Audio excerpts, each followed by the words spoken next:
Hey everyone, I'm here today to show you how I made my mini album. So I started off with 3 papers that I liked, and I actually did narrate the video in real life, and I realized my mic was shut off, so that's why I'm kind of gesturing to things in the video and it might not make sense. So I picked that crepe paper, and it's the Love Notes collection. On the back it has that floral print, and then on the front it has that kind of library stamp that says February 14th.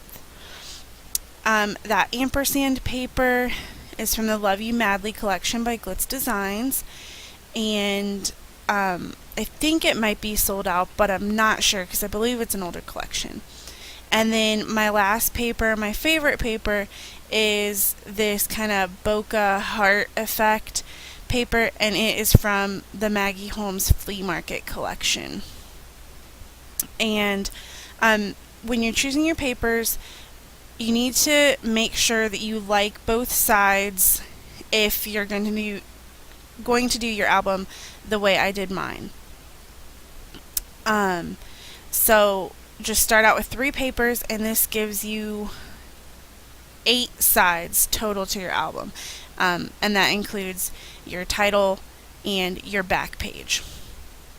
So I'm just going to cut the trim the edges off here, and then I will show you how I went about making this album. So I'm probably going to mess up here in just a few minutes because I had my measurements wrong the first time that I cut my pages. So I'm going to speed this up here for you and walk you through the measurements that you need to cut and how it's going to work. Okay, so basically your finished album is going to be 4 inches wide by 5 inches tall. That's how your pages are going to be. And it's going to be an accordion fold, and you'll be able to see that at the end. But what you want to do is cut your paper 8 inches by 5 inches. So the 5 inches is going to be your height.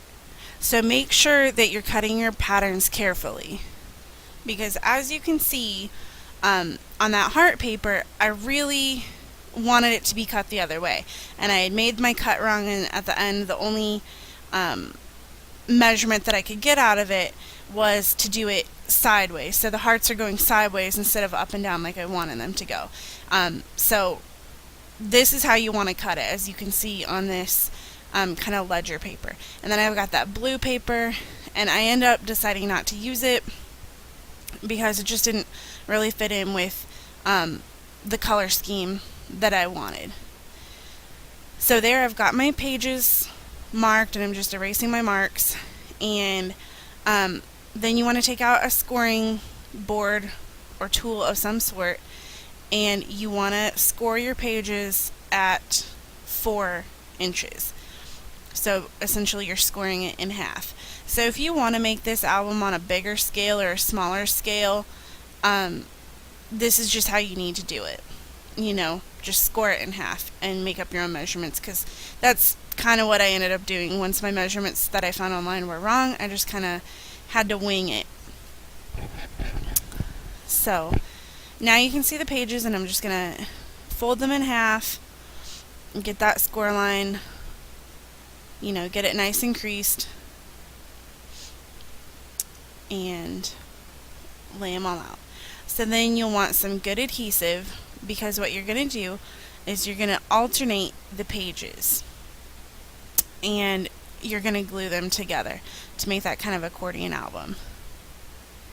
And again, watch your patterns, because you don't want to do something upside down or wrong one way or another. So I took that first sheet and glued it on there, and I'm just scoring it to make sure, or just bending it to make sure that it was placed properly, and it was. So then I'm going to flip it over and put that there.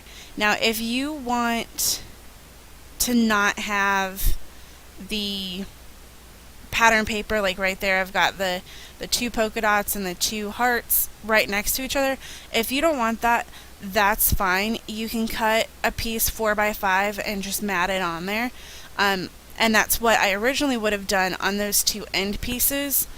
But I ended up liking both of those patterns. I like the ampersands and I like the ledger paper, so I just decided to leave it as it was and call my album done, just like that. So then I'm just going to kind of shift this around, bend everything, make sure that everything's lined up well, and that's my finished album. And I wanted that pink on top to be the title page, but it didn't work out because the things were upside down. So I hope you like this video, and to see how I decorate it, tune back in tomorrow. And if you like the video, please like it, share it, and subscribe to my channel to see more. Have a great day.